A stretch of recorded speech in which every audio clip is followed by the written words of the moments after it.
नमस्कार, कैसे हैं आप लोग। हमने लास्ट सेशन में सेक्शन 1 पढ़ा था, सीआरपीसी, और अब इसके बाद में हम सेक्शन 2 है वो स्टार्ट करने जा रहे हैं। इसमें हमने जो डेफिनेशन है, डेफिनेशन की हेडिंग हमने पढ़ ली थी। अब इसके बाद में आगे हम स्टार्ट करते हैं। तो इसमें जो फर्स्ट है वो है जमानती अपराध। तो जमानती अपराध किसे कहेंगे? ऐसे अपराध जिसे प्रथम अनुसूची में जमानतीय बताया गया है उसे जमानती अपराध कहेंगे। अब ये इसमें डेफिनेशन दी गई है। अगर आप अपन जनरल वे में देखें तो जमानती अपराध किसे कहेंगे? ऐसे अपराध,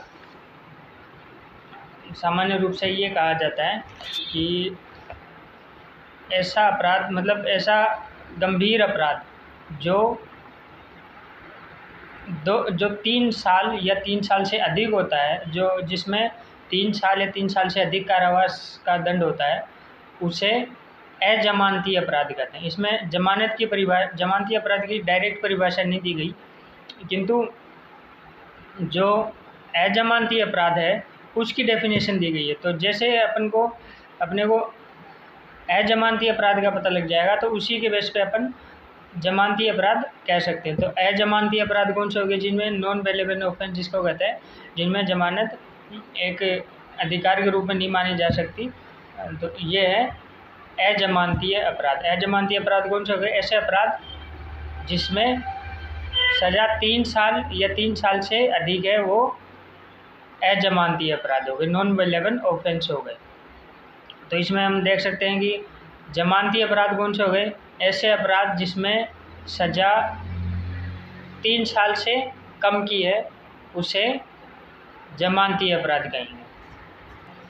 इसके बाद जो नेक्स्ट डेफिनेशन है वो है आरोप। आरोप का टाइटल मैं एक बार पढ़ देता हूँ। इसमें जो डेफिनेशन दी गई है, आरोप के अंतर्गत जब आरोप में एक से अधिक शीर्ष हों, आरोप का कोई शीर्ष है। तो आरोप का अगर अपन सिंपल वे में देखें तो इसमें आरोप का मतलब है किसी व्यक्ति के ऊपर किसी अपराध से संबंधित उसका लांछन लगाना और उसके ऊपर इल्ज़ाम लगाना।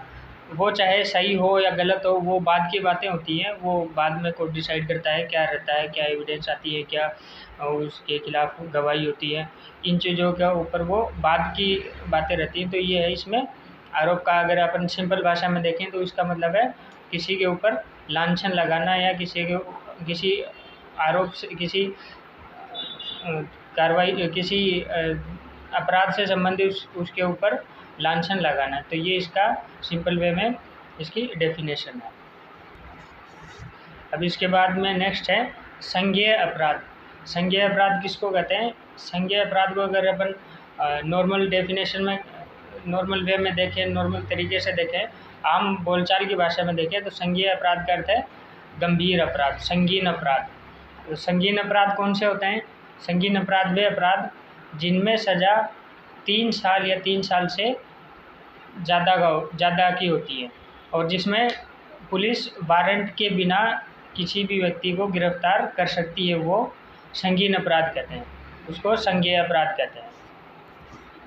अब इसके बाद नेक्स्ट है परिवाद। परिवाद को आम बोलचाल की भाषा में, कानून की भाषा में इस्तिगासा भी कहते हैं और इसके अलावा इसको कंप्लेंट भी कहा जाता है।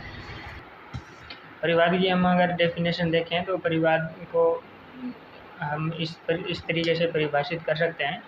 इसमें जो डेफिनेशन है वो मैं एक बार पढ़ देता हूँ।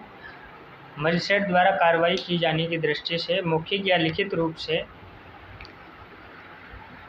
उससे किया गया कथन, चाहे वह किसी व्यक्ति ने, चाहे वह ज्ञात हो या अज्ञात हो, किसी ने अपराध किया गया है, यह किंतु इसके अंतर्गत पुलिस रिपोर्ट नहीं आती। मतलब एक अपने आम बोलचाल की भाषा में देखें तो मजिस्ट्रेट को कार्रवाई करने के लिए, किसी व्यक्ति के खिलाफ कार्रवाई करने के लिए, चाहे वह मौखिक हो, चाहे वह ज्ञात हो या अज्ञात हो, मौखिक या लिखित रूप से दिया गया एक कथन, चाहे वह, इसमें दोनों वे हो सकते हैं, चाहे वह लिखित हो या मौखिक हो, किसी भी तरीके से ऐसा किया गया कंप्लेंट, ऐसी दी गई सूचना परिवाद कहलाएगी। और इसमें अगर अपन जैसे किसी को रिपोर्ट देते हैं, जैसे पुलिस को रिपोर्ट देते हैं, तो वो परिवाद के अंतर्गत नहीं आएगी। ये इसमें इसकी परिभाषा है। इसके बाद अगर अपन थोड़ा सा डिटेल में देखें तो वो कुछ इस तरीके से हैं। जैसे ये एक बार मैं थोड़ा सा डिटेल में पढ़ देता हूँ। इसमें जैसे परिवाद को हम देखें तो इसमें जो डेफिनेशन है, जो आम बोलचाल की भाषा में अपन देखें तो इसमें ये रहता है कि जैसे कभी भी कोई भी अपराध घटित होता है, कोई भी अपराध किया जाता है, कभी कोई अपराध होता है, तो उसमें जो कार्रवाई होती है वो दो तरीके से होती है। पहली जो कार्रवाई होती है वो है पुलिस थाने में पुलिस को एक लिखित सूचना देकर, जिसको रिपोर्ट कहते हैं, रिपोर्ट देकर। इसके अलावा जो दूसरा ऑप्शन है वो है कि मजिस्ट्रेट को किसी भी अपराध के बारे में सूचना दी जाती है, चाहे वह लिखित हो या मौखिक हो, उस तरीके से सूचना दी जाती है। उसमें सारा अपराध का विवरण रहता है, कैसे अपराध हुआ, कब हुआ, उससे संबंधित जो भी डिटेल होती है अपने पास किसी भी परिवादी के पास। परिवादी कौन होता है इसमें? जो ये सूचना देता है वो परिवादी होता है। तो इसमें ये सारी डिटेल होती हैं, इसी के बेस पे आगे मजिस्ट्रेट कार्रवाई करता है। तो इस तरीके से ये परिवाद होता है। और जैसा मैंने अभी बताया परिवादी कौन होता है? परिवादी वो होता है जो परिवाद लिखता है, मतलब जो मजिस्ट्रेट को कार्रवाई करने के लिए देता है, परिवाद वो होता है।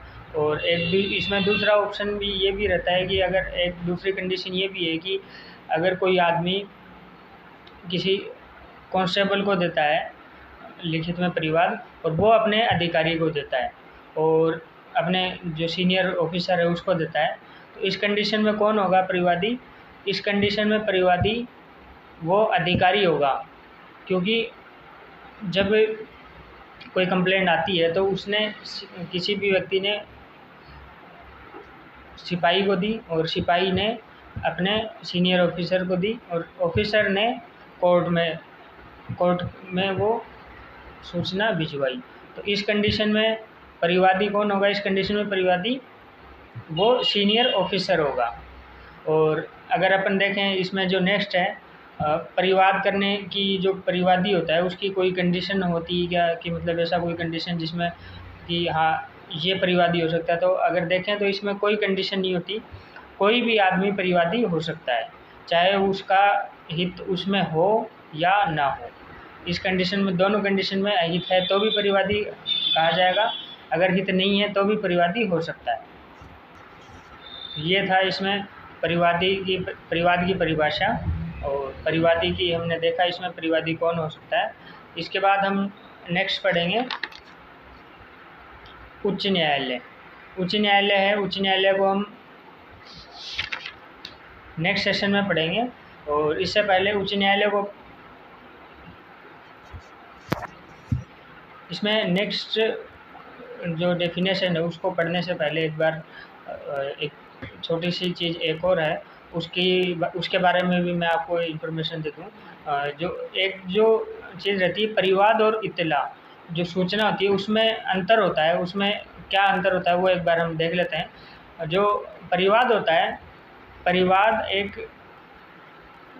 परिवाद जो होता है वो कोई मजिस्ट्रेट के सामने किया जाता है, जैसा पहले भी हमने देखा था। और इत्तला जो होती है वो पुलिस अफसर के सामने किया जाता है। उसमें अपराध की